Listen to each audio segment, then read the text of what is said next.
Welcome to Conversations Live.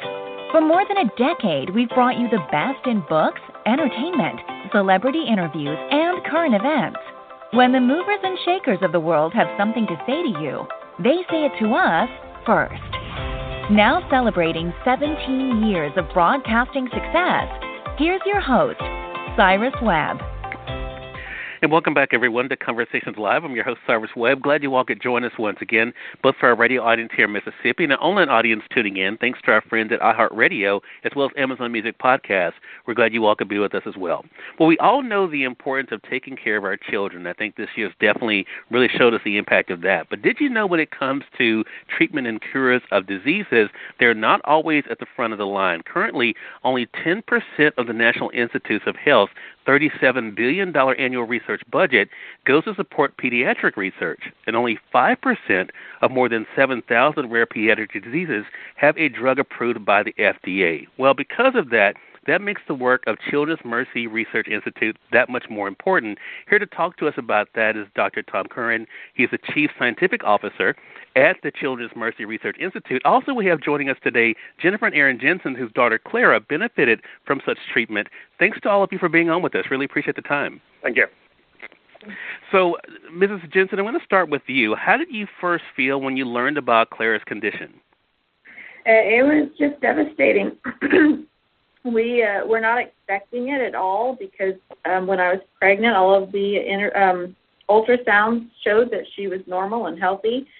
So when she was born with this large tumor in her tongue, it was, just devastating, and we didn't really know what to think. Dr. Curran, can you tell us a little more about Clara's treatment journey and what was done to help her? So Clara has a very, very rare tumor, which started in the womb. So when she was born, there was a large tumor mass. In the past, the normal solution would have been surgery, and unfortunately, she would have lost her tongue, and there would have been a lot of damage to normal tissues. But because we have a research study based on donations from our supporters, we were able to offer genetic testing, and that testing revealed the needle in the haystack, a mutated gene for which there was already a drug available.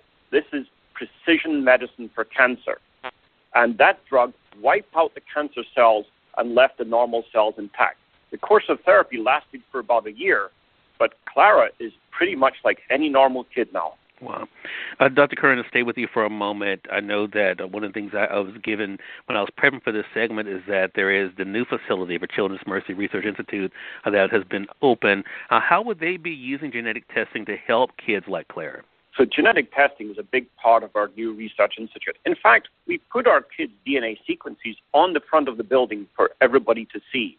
In addition to offering every child with cancer, we have a very large project on rare diseases designed to do genetic testing on 30,000 children over the next 7 years, and a total of 100,000 individuals when we add parents and siblings to the mix. All of that data is going to be shared worldwide so that kids anywhere in the world that are like Clara have an option for this unique kind of therapy. Wow, that is amazing and so needed.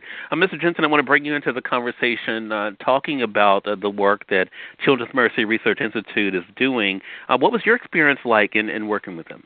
Well, it was an emotional roller coaster at the time, but everybody at Children's Mercy was wonderful. The doctors and nurses were great. The doctors worked very, very hard to make sure that they were able to find the right treatment for Clara, and the fact that they were able to find something that didn't require surgery and removing her tongue was truly amazing, and we're really grateful.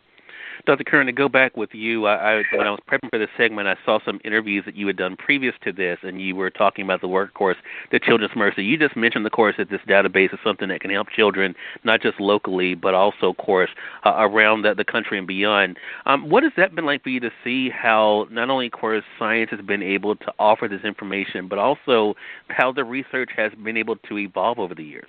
So research is now very much a partnership. I think in the past, scientists had a tendency to work alone in a closeted room, but increasingly we're appreciating the complexity requires partnerships, data sharing.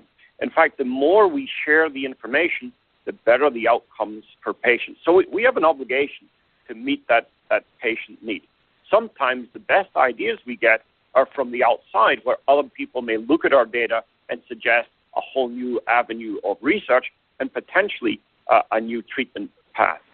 Such great information and such great work that you all are doing there at Children's Mercy Research Institute. Again, everyone, Dr. Tom Curran, as well as Jennifer and Aaron Jensen have been our guests. Dr. Curran, if you don't mind, let our audience know, where can they go to find out more information? More information is available at childrensmercy.org/research. Right. Well, thanks to the three of you all for being on with us. Really appreciate it. Looking forward to speaking with you again. Thank you, Cyrus. Hey, thank you. And we thank your audience for tuning in to another great segment of Conversations Live. Until next time, I'm your host, Cyrus Webb, saying as always, enjoy your day, enjoy your life, enjoy your world. Thank you all for choosing Conversations Live. Now let's go make today amazing. Take care.